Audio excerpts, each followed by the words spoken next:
Hello मेरे प्यारे students, तो फाइनली आज है हमारा टारगेट डे 10 और आई होप कि आप लोगों ने जो पीछे के 9 टारगेट्स हैं उनको बहुत अच्छे से कंप्लीट किया होगा। एक बच्चे का सवाल था कि भैया क्या हमें बाद में रिवीजन का टाइम मिलेगा। मेरे प्यारे बच्चे, आपको इस टाइम पे ही इतना ज्यादा टाइम मिल रहा है। अगर आप इस टाइम पे रिवीजन नहीं कर रहे हो तो आप कैसे सोचते हो कि आप उस टाइम पे रिवीजन करोगे। हाँ, निश्चित तौर से आप लोगों को टाइम मिलेगा क्योंकि आप लोगों का जो मैक्सिमम सिलेबस है वो कवर होने पे ही है। अब थोड़ा सा सिलेबस और बचा है, उसको भी हम लोग निपटाएंगे। लेकिन मेरे प्यारे बच्चों, मैं आप लोगों से ये कहना चाह रहा हूं, जब हमें पूरा एक हफ्ता मिलता है, बल्कि उससे भी ज्यादा टाइम मिलता है, उस टाइम पे आप लोग चिल्लाते हो कि नेक्स्ट टारगेट ले आओ, नेक्स्ट टारगेट ले आओ। मेरे प्यारे बच्चों, नेक्स्ट टारगेट तो मिलना ही है, वो तो मैं देऊंगा ही देऊंगा। आप 5 दिन बाद चिल्लाना शुरू करोगे तब भी वो 7 दिन बाद ही आएगा। आप 3 दिन बाद चिल्लाना शुरू करोगे तब भी वो 7 दिन बाद ही आएगा। लेकिन आप में से कुछ बच्चे टारगेट को बहुत अच्छे से यूटिलाइज करते हैं। उनका कहने का मतलब यह है कि वो लोग क्या करते हैं, जैसे ही आज का टारगेट कंप्लीट हुआ उनका 3 दिन में, फिर वो क्या करते हैं, उस टारगेट को रिवाइज करते हैं कि भाई कौन सी चीज पड़ी है। फिर जो उनका पीछे का टॉपिक, अगर उन्हें टाइम मिलता है तो उन्हें लगता है कि मुझे टाइम मिल रहा है, तो वो पीछे के टॉपिक्स जो बचे हुए हैं उनको, जो पक्के नहीं हो पाए थे, उसको रिवाइज करते हैं। यानी कि वो अपना एक भी मिनट बर्बाद नहीं कर रहे हैं और वो अपने टारगेट्स को बहुत बेहतरीन तरीके से अचीव कर रहे हैं। और कुछ बेवकूफ टाइप के बच्चे ऐसे हैं जो टारगेट को अचीव करेंगे, उनको लगेगा 3 दिन में टारगेट अचीव हो गया, अब मैं फ्री हो गया, अब मुझे नेक्स्ट टारगेट दे। अरे भाई, जो पीछे पढ़ लिया, जो पीछे आपके 9 टारगेट जा चुके हैं, उसमें 60-70% सिलेबस कंप्लीट हो चुका है, क्या तेरे को वो 100% आता है? उसको रिवीजन कौन करेगा? अरे रिवीजन करोगे या नहीं करोगे, ये बताओ आप। तो मेरे प्यारे बच्चों, जितना पढ़ लिया है उसको रिवीजन करना सबसे ज्यादा इंपॉर्टेंट है। सिलेक्शन एकमात्र रिवीजन के दम पे होता है। आप पढ़ते लो कितना भी, उससे सिलेक्शन नहीं होगा, ये बात समझ लेना। सिलेक्शन के लिए आपको रिवीजन करना ही होगा और मल्टीपल टाइम्स करना होगा। एक बार दो बार से काम नहीं कर चलता है। आज के टाइम में इतना कंपटीशन हो गया है, इतने बच्चे हो गए हैं, जो जितना ज्यादा घिसेगा वो उतना ज्यादा चमकेगा। इसका सिंपल सा फॉर्मूला है। तो मेरे प्यारे बच्चों, चलते हैं हमारे टारगेट डे 10 की ओर और बहुत बेहतरीन तरीके से आप लोगों के टारगेट कंप्लीट हो रहे हैं। कुछ थोड़ा बहुत अगर इश्यू है तो आप जरूर से जरूर हमारे साथ शेयर किया करिए। मैं ज्यादा टारगेट आप लोगों को देता भी नहीं हूं, इसीलिए कि आप लोगों के पास जो ये टाइम है इसको आप यूटिलाइज करें और एक एक चीज को आराम से कंप्लीट करते चलें। नोट्स बनाने का जो टाइम होता है ना मेरे प्यारे बच्चे, वो यही होता है। इसके बाद जब लास्ट टाइम पे क्रैश कोर्स चलेंगे ना, उस टाइम पे नोट्स नहीं बन पाते हैं और उस टाइम पे कॉन्सेप्ट में क्लैरिटी उतनी नहीं आ पाती है जितनी इस समय पे आ जाएगी। अब मैं आप लोगों को बताऊं, जब लास्ट टाइम पे क्रैश कोर्सेज वगैरह चलेंगे ना, तो जिन बच्चों ने इस टाइम पे पढ़ाई की होगी इनको बहुत बेहतरीन तरीके से समझ आएगा। लेकिन जो लोग लास्ट टाइम पे ऐसे ही जल्दी जल्दी जल्दी जल्दी करेंगे, उन लोगों को उतना अच्छे से समझ नहीं आएगा जितना अच्छे से आप लोगों को समझ आएगा। क्योंकि आप लोगों ने आराम आराम से चीजों को दिमाग में घुसाया है, एक एक चीज को, एक एक क्वेश्चन को आपने किया है। तो उस टाइम पे जब जल्दी में भी करोगे तब भी आपको चीजें समझ आएंगी। तो टाइम की वैल्यू समझो, ऐसे ही अपने टाइम को बर्बाद मत करो। अगर आपको एक दिन टारगेट लेट हो रहा है तो आप कैसे समझते हैं कि आपका दिन बर्बाद हो गया? अरे पीछे इतना सारा सिलेबस है, क्या आपको 100% वो सिलेबस आ गया है? बिल्कुल नहीं आया है, ये मैं गारंटी के साथ कह सकता हूं। इसलिए आपको अपने पीछे के टॉपिक्स को जरूर से जरूर देखना चाहिए। अगर टाइम मिलता है तो उन टॉपिक्स को कवर करना चाहिए।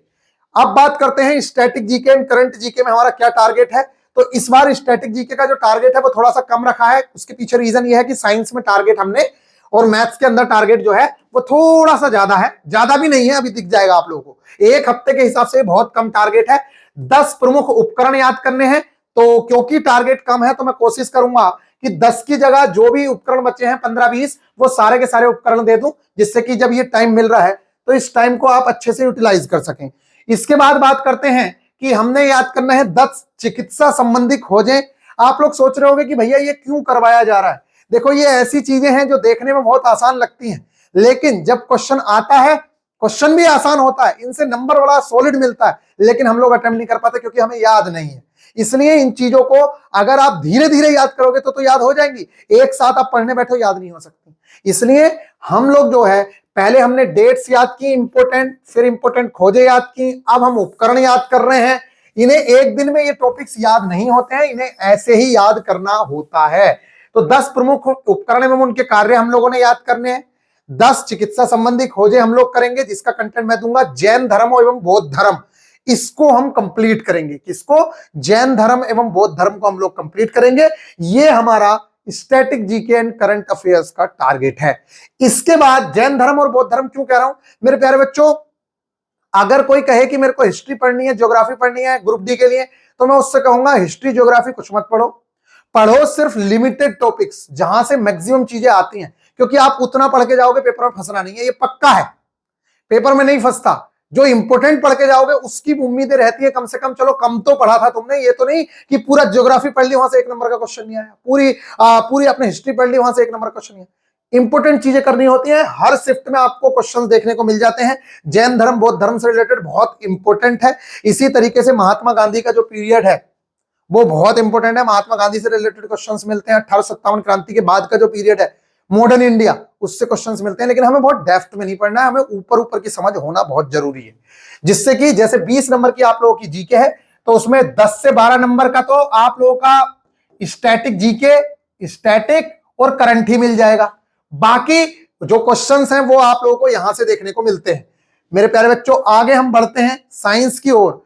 तो साइंस में मैं आप लोगों को बता दूं, आपके यहां सिर्फ एक ही चैप्टर रह गया है अब, और वो चैप्टर है आर इन्वायरमेंट, ये वाला 15वां चैप्टर आपका है आपके सिलेबस के अंदर।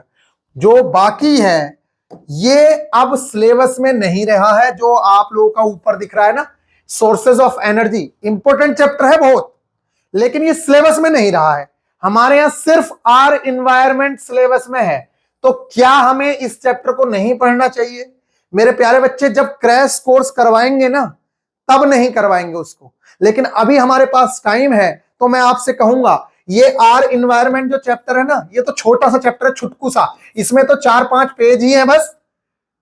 इससे 100 गुना ज्यादा इंपॉर्टेंट है कि आप सोर्सेज ऑफ एनर्जी को भी पढ़ें, क्योंकि सोर्सेज ऑफ एनर्जी से जो क्वेश्चंस आते हैं, कौन सा गैर परंपरागत ऊर्जा का स्रोत है, कौन सा परंपरागत ऊर्जा का स्रोत है, ये आपको एएलपी सीबीटी 2 में भी काम देता है। इन्वायरमेंट के जितने क्वेश्चंस है वहां से भी आता है, तो ये जीके में भी डाल सकता है इससे क्वेश्चंस, इन्वायरमेंट में भी डाल सकता है क्वेश्चंस। इसलिए हम इस चैप्टर को भी कवर करेंगे, इसलिए बिल्कुल भी घबराने की आवश्यकता आपको नहीं है, इसको हम बहुत बहुत अच्छे से कवर करने वाले हैं।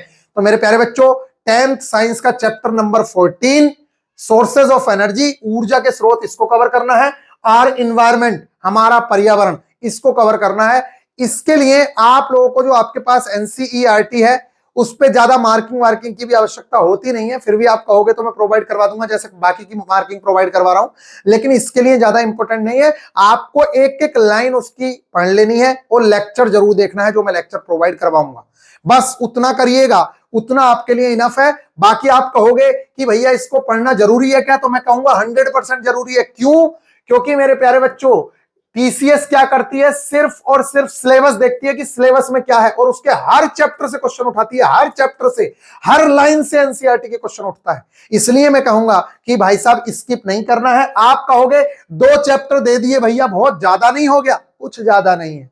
ये आपका जो पहले इलेक्ट्रिसिटी, लाइट, ह्यूमन आई दिए हैं, उनके एक चैप्टर के बराबर भी नहीं है। इतना सा है, इतना सा नन्ना सा, जरा जरा से चैप्टर है। ये देख लो आप, अगर मैं आप लोगों को यहां खोल के दिखाऊं तो मेरे प्यारे बच्चों देखो, ये पूरा 3 चैप्टर्स इतने से में कवर हैं, 3 चैप्टर्स इतने से में, लो इतनी सी में 3 चैप्टर कवर हैं, 3, ये इतने से पेजेस के अंदर। और इसमें है क्या, फिर भी बता देता हूं आपको, इंपॉर्टेंट ऊर्जा के स्रोत में जो हमसे क्वेश्चन पूछा जाता है वो आप लोगों से क्वेश्चन पूछे जाते हैं। परंपरागत ऊर्जा का स्रोत, गैर परंपरागत ऊर्जा का स्रोत कौन कौन से हैं, जो आप लोगों को पता ही होने चाहिए। सोलर पैनल से रिलेटेड क्वेश्चन पूछ लिया जाता है, और इसके अलावा ज्वार भाटा से रिलेटेड कई बार क्वेश्चन बन जाते हैं। ये आप लोगों को पूछे जाते हैं सीबीटी 2 के अंदर भी, एलपी सीबीटी 2 में भी काम आता है।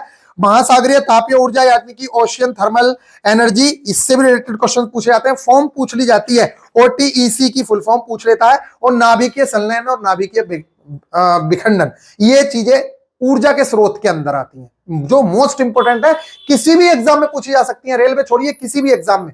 तो एक बार तैयारी कर रहे हो तो यार सही से करो, मत छोड़ो मेरे हिसाब से, जब टाइम है तो। बात कर लेते हैं आप लोगों की पर्यावरण की।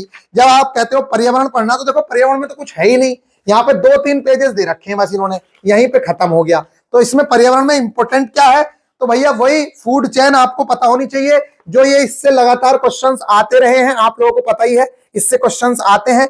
ये आपका बायोलॉजी में भी आता है, तो फूड चेन से रिलेटेड क्वेश्चंस आते हैं। इसके अलावा ओजोन डिप्लेशन दिया हुआ है यहाँ, ये देख लीजिए आप, यहाँ ये ओजोन डिप्लेशन दिया हुआ है, तो ओजोन डिप्लेशन से क्वेश्चंस आते हैं, इनको जरूर से जरूर देखना है। और तो कचरा प्रबंधन से भी क्वेश्चंस पूछ सकता है मेरे प्यारे बच्चों, क्योंकि ये आपके सिलेबस का पार्ट है। टोटल 4 पेजेस हैं, गिने चुने 4 पेजेस, तो उन 4 पेजेस को कंप्लीट करना, बिल्कुल भी कोताही मत बरतना।